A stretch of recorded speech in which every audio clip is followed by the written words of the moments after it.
Highway के किनारे एक तरफ भुवन कुर्सियां पोंछ रहा है,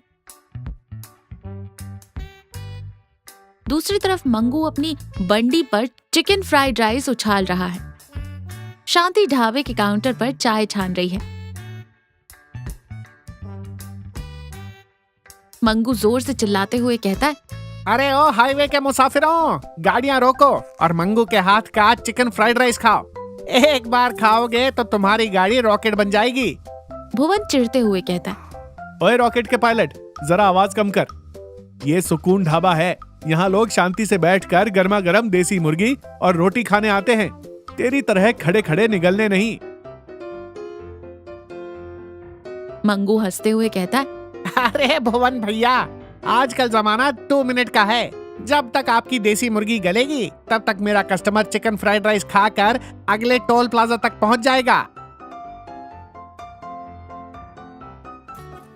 शांति 2 कप चाय लाते हुए कहती है, तुम दोनों की ये मुर्गे वाली लड़ाइयां खत्म होने का नाम ही नहीं लेती। चलो चाय पी लो।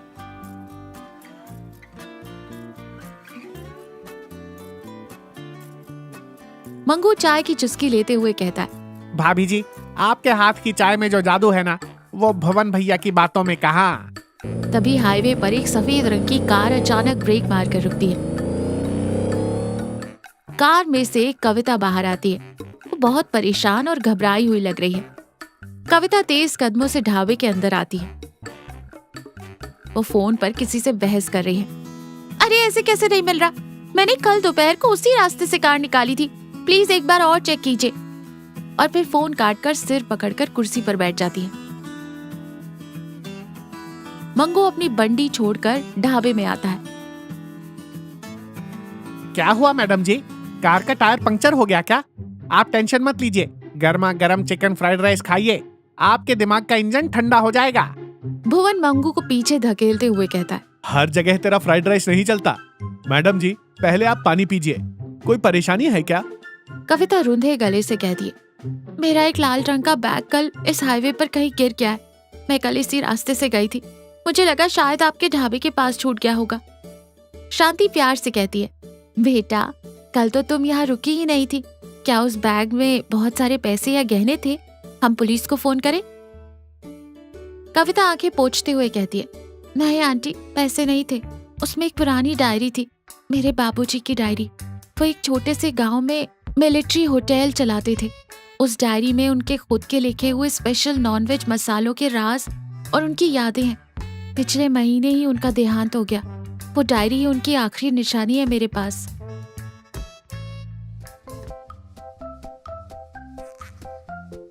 ढाबे में एकदम सन्नाटा छा जाता है। मंगू और भुवन के चेहरे की हंसी गायब हो जाती है।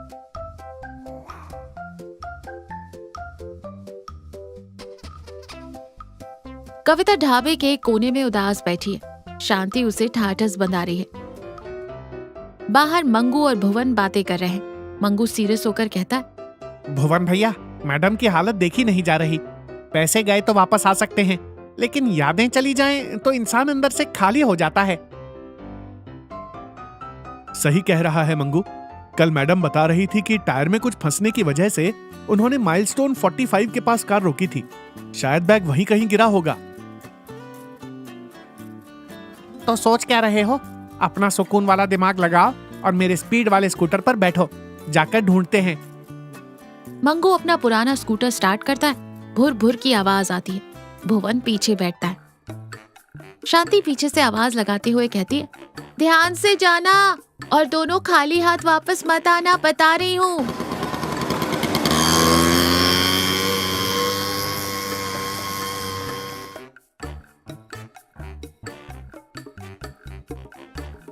मंगू और भुवन थके हारे धूल से सने हुए ढाबे पर वापस आते हैं। दोनों के चेहरे लटके हुए हैं। कविता उम्मीद से खड़ी होकर कहती है, क्या हुआ, कुछ मिला?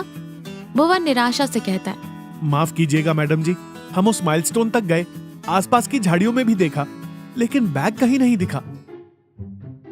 कविता पूरी तरह टूट जाती है और कुर्सी पर धम्म से बैठ जाती है और रोते हुए कहती है, सब खत्म हो गया। इस मॉडर्न भागदौड़ और मीटिंग्स के चक्कर में मैं इतनी अंधी हो गई कि पानी पीने के लिए मैंने वो बैग कार की छत पर रखा और उसे उठाए बिना ही कार ड्राइव कर दी। मैं कितनी लापरवाह हूँ। मंगू अचानक कुछ सोचते हुए कहता है, एक मिनट, कार की छत पर रखा था? मैडम जी, माइलस्टोन 45 के ठीक 2 किलोमीटर बाद हाईवे का नया टोल प्लाजा आता है ना? भुवन हैरानी से कहता है, तो? अरे भुवन भैया, थोड़ा दिमाग चलाओ। कार की छत का बैग हवा से गिरेगा भी तो टोल प्लाजा के स्पीड ब्रेकर के पास ही गिरेगा, क्योंकि वहाँ कार स्लो होती है। और वहाँ सुबह झाड़ू लगाने वाला राजू मेरा पक्का दोस्त है। शांति खुशी से कहती है, तो आप मुंह क्या देख रहे हो, फोन लगाओ उसे।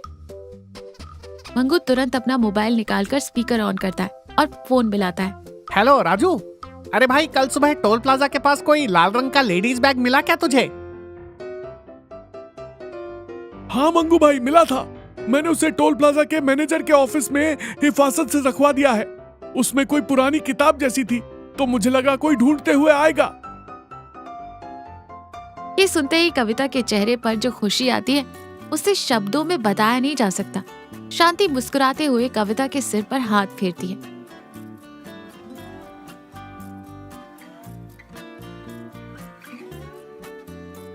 आज मंगू की बंडी अपनी पुरानी जगह पर नहीं है। वो खिसक कर बिल्कुल सुकून ढाबे से जुड़ गई है, जैसे दोनों एक ही दुकान हो। कविता अपना लाल बैग सीने से लगाए खड़ी है। आज वो बहुत शांत दिख रही है। उसके चेहरे पर कोई कॉर्पोरेट स्ट्रेस नहीं है। वो हाथ जोड़कर कहती है, भुवन जी, मंगू जी, आपने मेरे लिए जो किया उसकी कोई कीमत नहीं है। अपनी इस भागती हुई जिंदगी में मुझे आज समझ आया कि असली सुकून अपनों के साथ रहने और दूसरों की मदद करने में है। भुवन मुस्कुराते हुए कहता है, अरे मैडम जी, इसमें शुक्रिया कैसा? ये हाईवे है, यहाँ से रोज हजारों गाड़ियाँ बहुत स्पीड से गुजरती हैं, लेकिन असली मुसाफिर वही है जो किसी की परेशानी देखकर अपनी स्पीड कम करे और उसकी मदद करे। एकदम 100% सही बात कही भैया। और मैडम जी, आज से मेरी स्पीड और भुवन भैया का सुकून दोनों मिलकर काम करेंगे। जिसको बहुत जल्दी है वो मेरा चिकन फ्राइड राइस खाएगा, और जिसके पास वक्त है वो भैया के हाथ की बनी देसी मुर्गी खाएगा। शांति मिट्टी के कुल्हड़ में चाय देते हुए कहती है, लो बेटी, इसी बात पर मेरे हाथ की स्पेशल चाय पियो।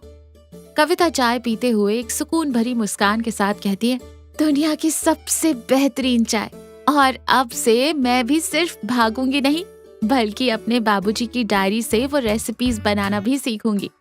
तीनों हंस पड़ते हैं।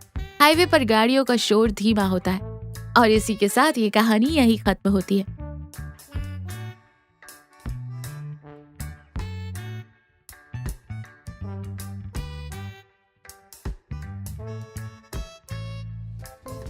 तो देखा, जिंदगी की इस भागदौड़ और आगे निकलने की होड़ में हमें इंसानियत और भावनाओं को पीछे नहीं छोड़ना चाहिए। दूसरों की मदद करना और मिलजुल कर रहने में ही असली सफलता और सुकून है।